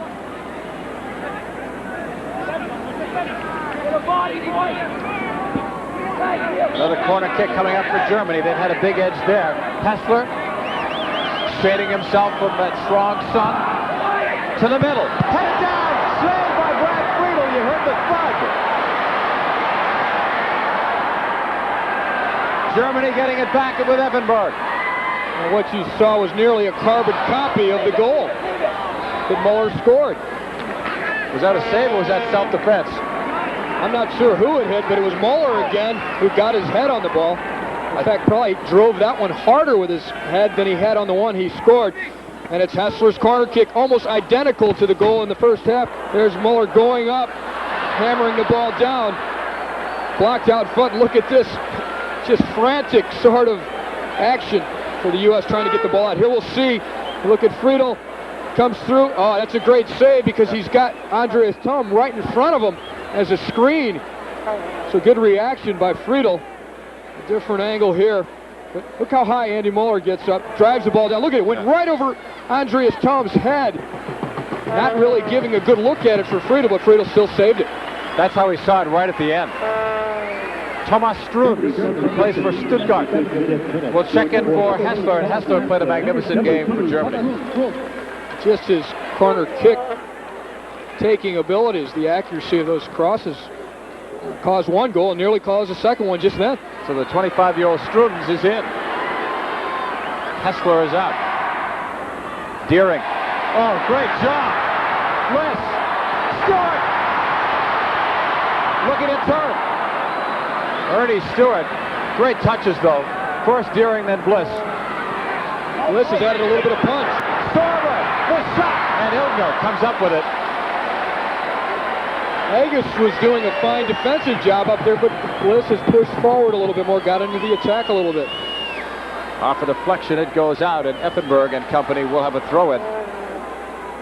Part of the crowd on hand to watch the U.S. squad against the Germans. Still haven't gotten a figure on the attendance, but I think they've been a big support to the U.S. squad here. It's a big, loud crowd. And they want to see the USA tie this ball game up, and the USA have had some good attacks in the second half. Matthäus, Buchwald backpedaling, look out. Being pressured a bit by Dooley. Still have about 14 minutes to go. That's Crazy George, the famous cheerleader. I haven't seen him in a long time. That's the quietest I've ever seen him. Yeah, I was just like, why are we shooting him now? He looks the same. He doesn't look as crazy, though. Yeah. Well, I want to get a shot of him when he's going nuts. 31:06 is where we're at in the second half. 1-0 Germany. On Müller's goal in minute 15. Assist going to Hessler off the corner kick.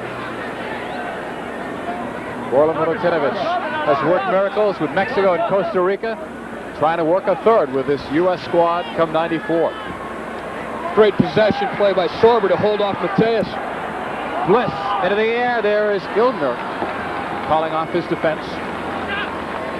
We look at today's goal scorer, Möller. He's been very hot lately. He's one of the top scorers in Italy right now.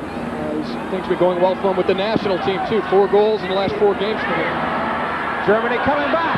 The shot, and Friedel made a save. That was a heavy shot. He couldn't get all of it from Kuntz. You could hear the force behind it. Made it difficult for Friedel to hold it initially. Stefan Kuntz, top scorer in the Bundesliga. A great run here, a powerful run. Lapper not catching up with them. And it's a loaded ball, but Friedel gets up again quickly. Nice little pass by Andreas Thom to Möller, through to Kuntz. Now Kuntz with the left foot, it's a bomb. Friedel having to go to his left and then scramble for the rebound. You can tell that power is one of the reasons why Kuntz has the 14 goals. And this one will sail out of play on that far sideline. Germany doubling the USA in shots at 10-5, but as Ty was mentioning, a much better second half of the U.S. in terms of offensive pressure all around. Forget just the shots. In terms of possession, in terms of territory, the United States has gone more toe-to-toe with the Germans than they did in the first half. The Germans dominated large parts of that first half, although the U.S. did have 2-3 pretty good chances. Right side, Effenberg along the board, far area, and it's knocked out of play right by those advertising boards. There's that defensive support that I was talking about. Armstrong was under pressure there, and he was about to perhaps get beaten, and Sorber slides across to make sure that the U.S. defense was not penetrated. Corner kick coming up again, but no Hessler. In the middle, score! Kuntz! 2-0 Germany.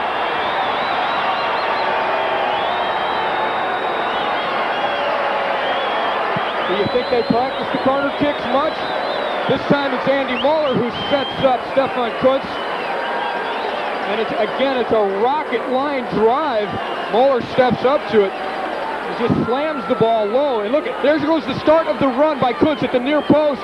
And he gets in front of Lapper and Lalas and just drives the ball low. No real look at it for Friedel, but it's a perfectly timed run. He explodes into the space at the near post. The ball is there from Möller, and he drives it down. Well, this is the near post is where the action is, and he beats everybody to the ball at the near post, and the ball goes between Bliss and Friedel. They both look at each other.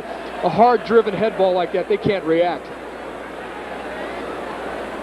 Kuntz really found some space, and you saw how crowded it was on replay. 4 or 5 guys there, and he still got free. And he got to the space first. The timing of that run, he took off just as Möller served it at the near post and got there and beat Lalas, and actually more so Lapper. I'll bet if we had a shot of it, Hessler was probably applauding that corner from the bench. He couldn't have taken it any better himself. Möller now with a goal and an assist on today's game. Iltz playing it back to Mateus. Mateus was looking in the middle for Andreas Thom. Very few people will even attempt that kind of a long ball. Möller didn't keep it in.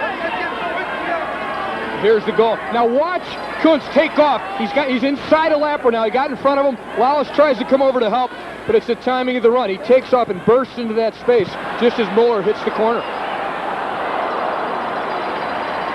Möller celebrating yet another time. Again, he won the race to the space at the near post by timing his run. He exploded to the near post, and that makes it 2-0 for Germany. Both of their goals coming from corner kicks, set pieces.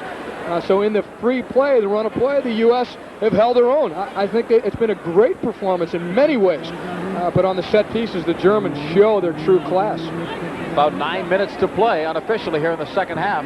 A lot of people that fear the worst with an angry German side coming in with really their full squad with the exception of Riedler. U.S. is without at least 4 premier players who are playing overseas, so you never knew what could have happened here, but they have played well.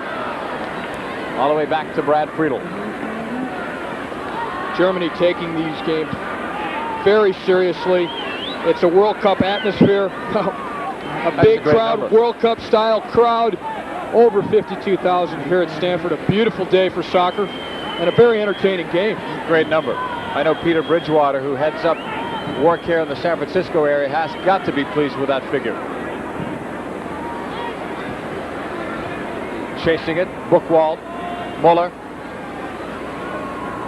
Möller plays as solid a 90-minute game as anybody you'll see, too. He is not slowed down for 1 minute. He's always available, and he's so creative when he does get the ball. Lalas heading it down. Look at that pressure. Sammer almost got it. Armstrong did very well with that. Now getting some help from Thomas Dooley. This is good stuff, though. For Cobi Jones. Trying to cross it, he'll get the corner. There's that track meet I was telling you about between Siga and Cobi Jones.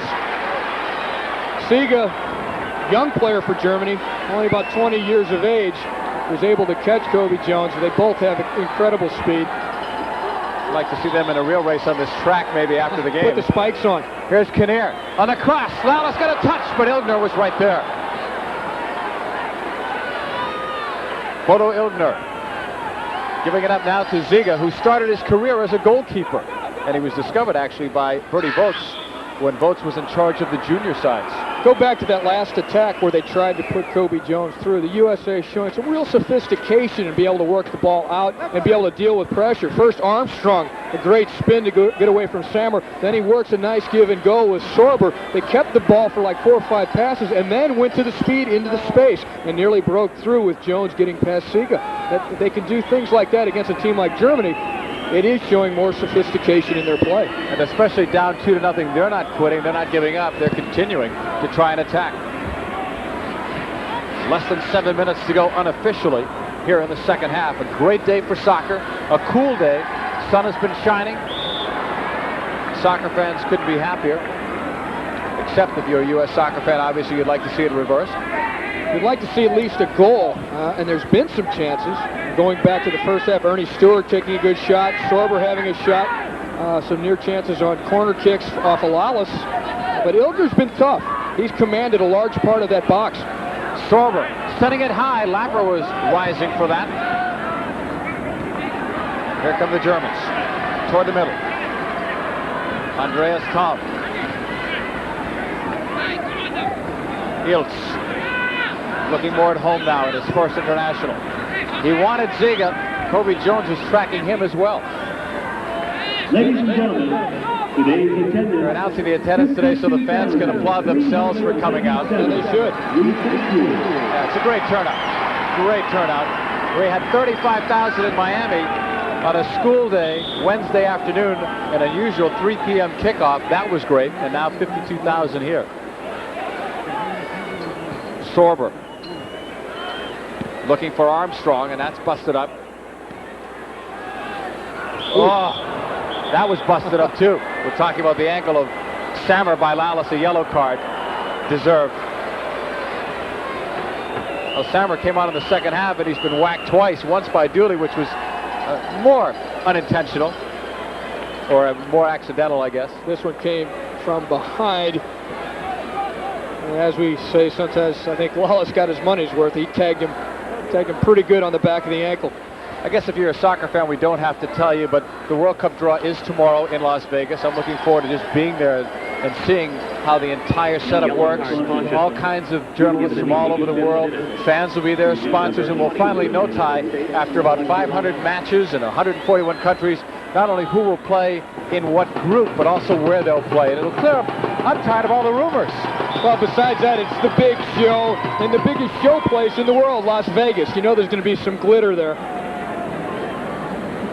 Germany coming back. We know where they'll play at least their opening match, Chicago. But we'll find out the rest tomorrow. Cobi Jones in a space.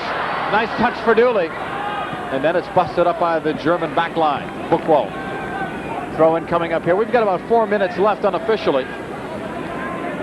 Second half of play. Germany leading at 2-0. Both goals off set pieces, off corners. Möller scored one, assisted on the other by Kuntz.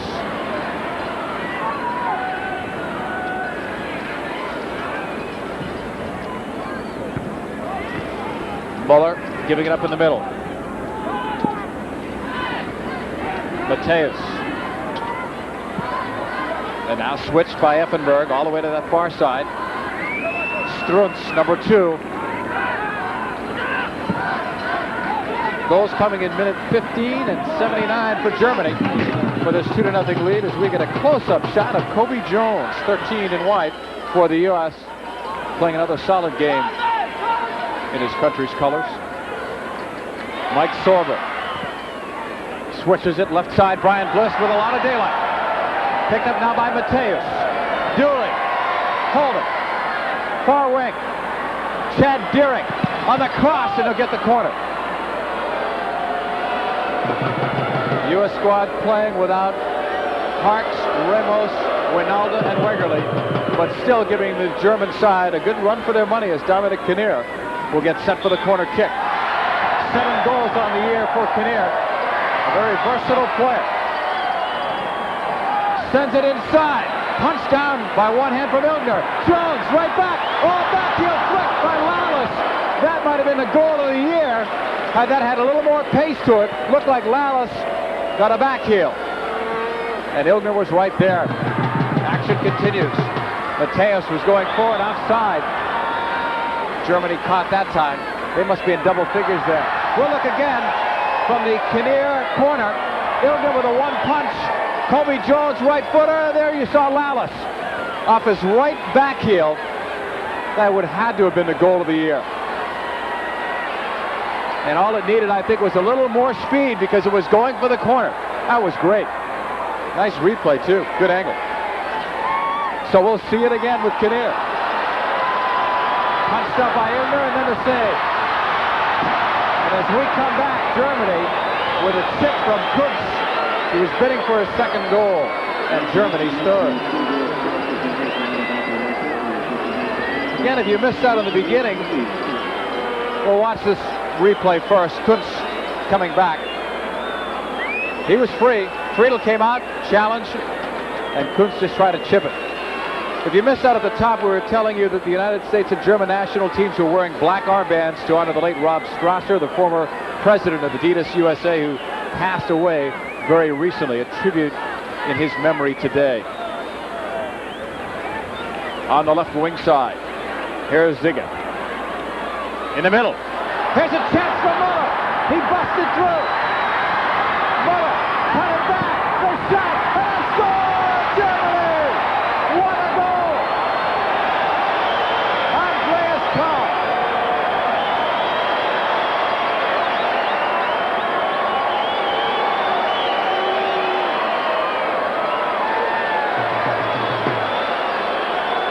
It is showtime. Möller with great breakaway speed that a lot of people probably don't even realize that he had. Great cutback. Lapper has to come back. Friedel had a shift, and Thom slotted it home. That play started way upfield, though, and then Möller made it count with his breakaway. Most people thought he would shoot. Thom knew that he could possibly pass it back, and he got himself in a great position. Again, Möller cutting it back. The defense is chasing. Friedel came out. Near side, short side for the challenge. And Thom put it in the far post. But how do you stop on the dime like Möller just did and pass that ball the way he did with that kind of precision? It's a pleasure to watch the Germans play.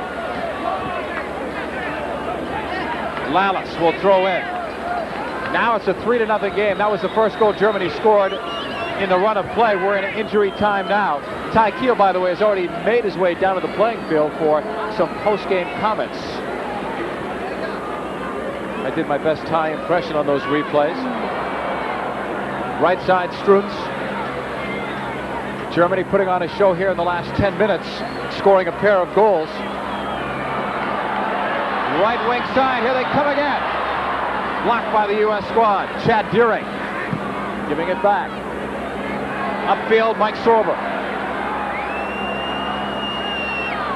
Slowed down by Iltz.